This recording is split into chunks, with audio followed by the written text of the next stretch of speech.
നമസ്കാരം ഫ്രണ്ട്സ്. കുറേ ദിവസമായിട്ട് ഒരു വീഡിയോ ചെയ്യണമെന്ന് ആഗ്രഹിച്ചു, പക്ഷെ ഒന്നും നടന്നില്ല, തിരക്കൊക്കെ ആയിരുന്നു. എനിവേ, ഞാൻ സ്ഥിരമായിട്ട് ഗ്രൂപ്പുകളിൽ ഷെയർ ചെയ്യുന്ന ഒരു എക്സൽ വർക്ക് ബുക്കാണ്. ഇതിൽ എങ്ങനെയാണ് ഒരു നല്ല കമ്പനി കണ്ടുപിടിക്കുന്നതെന്ന് ഉള്ള ഒരു എക്സാമ്പിൾ കാണിക്കാമെന്ന് വിചാരിച്ചു. അതുകൊണ്ട് പലരും ഇത് ഉപയോഗിക്കുന്നതായിട്ട് കാണുന്നില്ല. കുറച്ച് പേർക്ക് അതുകൊണ്ട് ഉപകാരപ്രദമാണെന്നുള്ളതുകൊണ്ടാണ് വീണ്ടും ഞാൻ ഇത് ഷെയർ ചെയ്യാറുള്ളത്. 4364 കമ്പനികളുടെ ഡാറ്റയാണിത്. ചിലതൊക്കെ ഓബ്സൊല്യൂട്ട് ആണ്, പക്ഷേ ചില സമയത്ത് സൈക്ലിക്കായിട്ട് ചില സമയത്ത് ഇതിനകത്ത് ട്രേഡിംഗ് നടക്കുന്നുണ്ട്. ഞാനതൊന്നും എടുത്ത് കളയാറില്ല. പഴയ ഡാറ്റ ഉള്ളത് ചില സമയത്ത് ആ ഡാറ്റ വീണ്ടും വരുന്നതായിട്ട് കാണാറുണ്ട്. അതുകൊണ്ട് അതിനെ അതുപോലെ തന്നെ മെയിൻറ്റെയിൻ ചെയ്തിരിക്കുകയാണ്. അപ്പോൾ നമുക്ക് ഈ ഇതിനകത്തുനിന്ന് എങ്ങനെ ഒരു ബെറ്റർ റിസൾട്ട് അല്ലെങ്കിൽ ബെറ്റർ കമ്പനി കണ്ടുപിടിക്കാം. ഇപ്പൊ ഞാൻ ഇവിടെ കാണിക്കുന്നത് ഒരു ഇൻഡസ്ട്രി എന്നാണ്. വേണമെന്നുണ്ടെങ്കിൽ ഈ റിസൾട്ടിനെ ബേസ് ചെയ്തിട്ട് വേണമെങ്കിൽ നമുക്ക് തപ്പിയെടുക്കാം. അല്ലെങ്കിൽ ഏതെങ്കിലും ഒരു പ്രീ കണ്ടീഷൻ വെച്ചിട്ട് ഇതിൽ കണ്ടീഷണൽ ഫോർമാറ്റിംഗ് കൊടുത്തിട്ടുണ്ട്. അത് ജസ്റ്റ് വിഷ്വൽ മാനേജ്മെന്റിന് വേണ്ടിയിട്ടാണ്. നമ്മളിപ്പം ട്രാഫിക്കോ ഐലൻഡിൽ നിൽക്കുകയാണെന്നുണ്ടെങ്കിൽ എങ്ങനെയാണ് ബെസ്റ്റ്, അല്ലെങ്കിൽ വണ്ടി ഓടിക്കണോ ബ്രേക്ക് ചെയ്യണോ എന്നൊക്കെയുള്ള സ്റ്റോപ്പ് ചെയ്യണോ എന്നുള്ളതൊക്കെ ഉള്ള മനസ്സിലാകുന്ന പോലെ നമ്മുടെ കണ്ണ് പെട്ടെന്ന് ശ്രദ്ധിക്കാൻ വേണ്ടിയിട്ടാണ് ഞാൻ ഈ കണ്ടീഷണൽ ഫോർമാറ്റിംഗ് കൊടുത്തിരിക്കുന്നത്. അത് നെഗറ്റീവ് എന്നൊന്നും ഇല്ല. ഇവിടെ റെഡ് ബാക്ക്ഗ്രൗണ്ട് കൊടുത്തിരിക്കുന്ന ഒരു നെഗറ്റീവ് എന്ന് വേണമെങ്കിൽ അതിൽ നമ്മൾ കുറച്ചുകൂടെ ശ്രദ്ധിക്കണമെന്നുള്ളതേ ഉള്ളൂ. ഗ്രീൻ എന്ന് പറഞ്ഞാൽ സ്റ്റാൻഡേർഡ് വാല്യൂസിനെ ആ ഒരു കംഫർട്ടബിൾ ലെവലിലുള്ള വാല്യൂസ് ആണ്. ഇപ്പോ നമുക്ക് ഇവിടുന്ന് വേണമെങ്കിൽ ഒരു ഇൻഡസ്ട്രിയെ ബേസ് ചെയ്ത് നമുക്കൊന്ന് ട്രൈ ചെയ്യാം. ഞാനിപ്പം ട്രൈ ചെയ്യാൻ പോകുന്ന ഫാർമസ്യൂട്ടിക്കൽസ് ആണ്. അതിന് ഞാൻ നോക്കിയപ്പോൾ കൂടുതൽ കമ്പനികൾ അതിനകത്ത് റിസൾട്ട് പബ്ലിഷ് ചെയ്തിട്ടുണ്ട്. ഓക്കെ, അപ്പോ ജൂൺ പെട്രോകെമിക്കൽസ് ആയിപ്പോയി, സോറി. ഓക്കെ,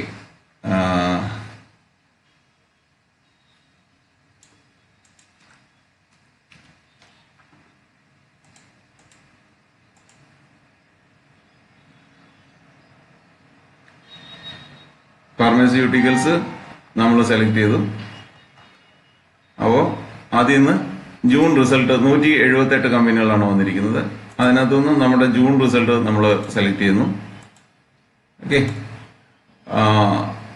ഇതിനകത്ത് P0 ആണെന്നുണ്ടെങ്കിൽ അതൊരു അൺഡിസൈറബിൾ ഫാക്ടറാണ്. അപ്പോൾ അതുകൊണ്ട് നമ്മൾ >0 എന്ന് ഫിൽട്ടർ ഉപയോഗിച്ച് നമ്മൾ അതിനെ ഇത് ചെയ്യുന്നു. അപ്പോൾ 50 കമ്പനികളിൽ നിന്ന് അത് 40 പിന്നെ EPS 0 ആണെങ്കിലും അതൊരു അൺഡിസൈറബിൾ ആയിട്ടുള്ള ഒരു ഫാക്ടറാണ്. അതുകൊണ്ട് അത് നമ്മൾ അവോയ്ഡ് ചെയ്തു. അപ്പോൾ ഒരു കമ്പനി അതിൽ നിന്ന് പോയി.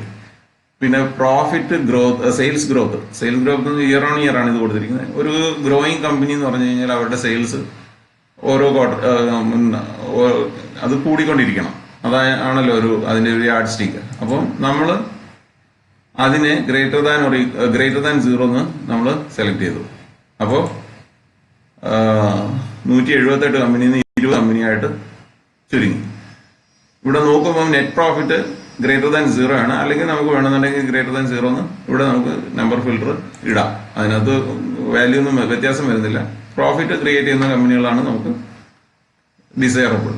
അതിനിടയ്ക്ക് ഇതില് ഒരു കമ്പനി പ്രോഫിറ്റ് ഗ്രോത്തിൽ നല്ലവണ്ണം കുറഞ്ഞിട്ടുണ്ട്. അവർക്ക് സെയിൽസിനാണെങ്കിലും വലിയ കാര്യമായ ഉയർച്ചയൊന്നും ഉണ്ടായിട്ടില്ല. അതുകൊണ്ട് നമുക്ക് അതിനെ ഇവിടുന്ന് മാനുവലായിട്ട് വേണമെങ്കിൽ അവോയ്ഡ് ചെയ്യാം, അല്ലെങ്കിൽ നമുക്ക് ഫിൽട്ടർ നമ്പർ വെച്ചിട്ടും അതിനെ റിമൂവ് ചെയ്യാം. പിന്നെ കംഫർട്ടബിൾ ആയിട്ടുള്ള പ്രൊമോട്ടർ ഹോൾഡിംഗ് ഉണ്ടെന്നുണ്ടെങ്കിൽ എപ്പോഴും നല്ലതാണ്. അതായത് കമ്പനിയെ പറ്റി, ബിസിനസിനെ പറ്റി അറിയാവുന്നത് പ്രൊമോട്ടേഴ്സ് ആണല്ലോ. അപ്പോൾ അവര് ഒരു അൺപ്ലജ്ഡ് ആയിട്ട്, അതായത് പണയം വെക്കാതെ ഒരു 30% പ്രൊമോട്ടർ ഹോൾഡിംഗ് ഉള്ള കമ്പനികളെ നമുക്ക് എന്ന് വെച്ചിട്ട് ഇത് 30% വേണമെന്നൊന്നുമില്ല കേട്ടോ. അത് നിങ്ങളുടെ ചോയ്സ് ആണ്. പിന്നെ അതേപോലെ തന്നെ പ്ലഡ്ജിങ് കൂടുന്നത് നല്ലതല്ല. അപ്പോൾ അത് <= 10% കൂടുതൽ പ്രൊമോട്ടർ പ്ലഡ്ജ് ചെയ്തിട്ടുണ്ടെങ്കിൽ അതൊരു okay, up to some extent അവർ പണയം വെച്ച് അവരുടെ കമ്പനിയുടെ ആവശ്യങ്ങൾക്ക് വേണ്ടിയിട്ട് ചെയ്യുന്നുണ്ടാവും.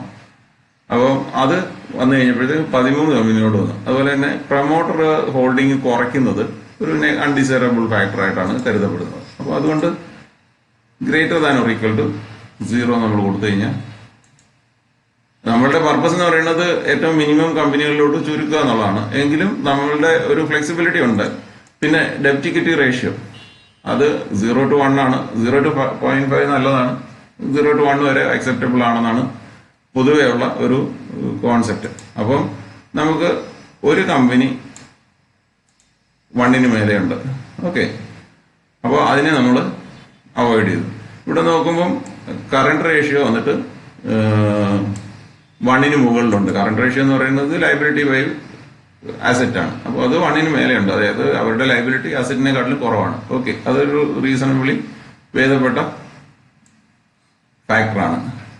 പിന്നെ നമുക്ക് റിട്ടേൺ ഓൺ ക്യാപിറ്റൽ എംപ്ലോയിഡ് ഒരു 10% ഒക്കെ ഉണ്ടെന്നുണ്ടെങ്കിൽ അതൊരു നല്ലൊരു ഇതായിട്ടാണ് ഞാൻ സാധാരണ കരുതുന്നത്. അതിന് കൂടുതലുള്ള ഒരു കണ്ടീഷൻ പലരും വെക്കാറുണ്ട്. ഓക്കെ, ഫോർ എക്സാമ്പിൾ നമ്മൾ 10 കരുതിയെന്ന് വെച്ചു. അപ്പോൾ നമുക്കിവിടെ ജൂൺ റിസൾട്ടിനെ ബേസ് ചെയ്ത്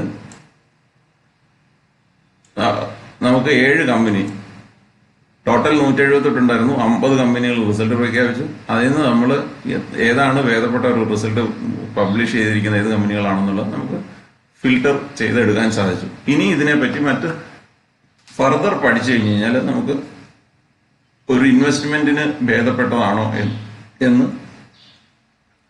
നമുക്ക് തീർച്ചയാക്കാൻ പറ്റും. ഇത് ഒരു ഈസി മെത്തേഡ് എന്നേ ഉള്ളൂ. ഇതിനേക്കാളും കൂടുതൽ ഇൻഡെപ്ത് ആയിട്ട് പഠിച്ച് ചെയ്യുന്നവർക്ക് വേണ്ടിയിട്ടല്ല ഞാനിത് ചെയ്യുന്നത്, ബിഗിനേഴ്സിന് വേണ്ടിയിട്ടാണ് ചെയ്തിരിക്കുന്നത് ഈ വീഡിയോ. അതേപോലെ തന്നെ ഡെപ്റ്റ് ഇക്വിറ്റി റേഷ്യോ 0-1 എന്ന് പറഞ്ഞാൽ ഫൈനാൻഷ്യൽ സെക്ടറിനൊന്നും അത് മെയിൻറ്റെയിൻ ചെയ്യാൻ പറ്റത്തില്ല. ചില സെക്ടറുകൾക്ക്, ചില ഇൻഡസ്ട്രികൾക്ക് സ്പെസിഫിക് ആയിട്ടുള്ള ചില വാല്യൂസ് ഉണ്ട്. അത് സ്വയം അപ്ലൈ ചെയ്ത് അല്ലെങ്കിൽ അതിനെപ്പറ്റി പഠിച്ചിട്ട് അത് അപ്ലൈ ചെയ്തിട്ട് വേണം ആ ഇൻഡസ്ട്രിയെ പറ്റി പഠിക്കുമ്പോൾ നമുക്ക് എന്താ പറയുക, അതിന്റെ ബെസ്റ്റ് കമ്പനി ഏതാണ് അല്ലെങ്കിൽ നല്ലൊരു കമ്പനി ഏതാണെന്ന് കണ്ടുപിടിക്കുന്നത്. ഈ ഒരു എക്സൽ വർക്ക് ബുക്ക് എങ്ങനെ ഉപയോഗിക്കാം എന്നുള്ളതായിരുന്നു ഈ വീഡിയോ കൊണ്ട് ഉദ്ദേശിച്ചത്. ഇത് എല്ലാവർക്കും ഉപകാരപ്രദമാണെന്ന് കരുതുന്നു. Thank you.